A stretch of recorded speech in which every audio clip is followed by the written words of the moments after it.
Real estate agents are having to hustle again. And your full name, please? Nilesh Shukla.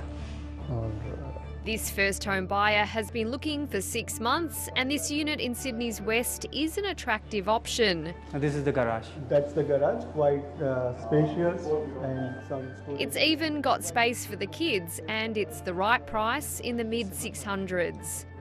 Maybe I will talk to the agent and I will see how much we can negotiate.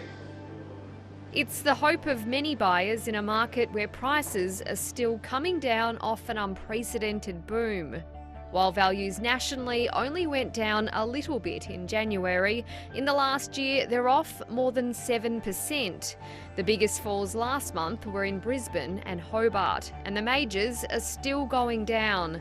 Sydney is now back below $1 million for a standalone home. Have you got pre-approval, Nilesh? Yeah, I have got the pre-approval. All right, okay. The amount that people can spend on a property is dropping with every rate hike. I was getting something around 900k, but now when I approach the bank, they say that okay, we can lend you around 600 to 650.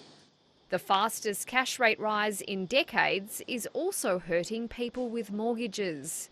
We are getting now calls from a lot of landlords. They are struggling with the repayments, so they are looking to sell. All the inflations and other day-to-day cost has gone up, so they can't afford. Yeah, that's just comparing all the different downturns.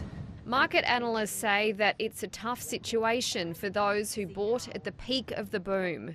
It's quite possible that people have lost value in their homes, and depending on the size of the deposit they went in with, it could be that they're in a negative equity position now as well. The cash rate was at a historic low less than a year ago. It's now forecast to go up towards 4% in coming months. It wouldn't be surprising to see more and more people struggling with higher mortgage repayments off the extremes that we've seen in interest rate movements. Tanmay Goswami's distressed sellers still have a lifeline. If they are not getting what they want, probably they are better off putting the property on a rent, because rental market has gone tremendously. Rental prices picked up again in January. Annually, they're up more than 10%. Apartments and units are going up the most, with those in Sydney and Brisbane soaring 15% in a year, while Melbourne's unit rents are up 13%.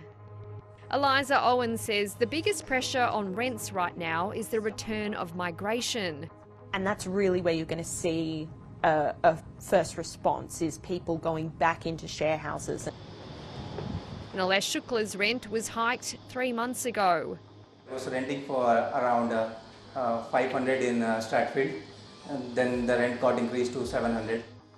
He wants to put that money towards a mortgage for his young family, but unfortunately for Tanmay Goswami, it wasn't for this property today.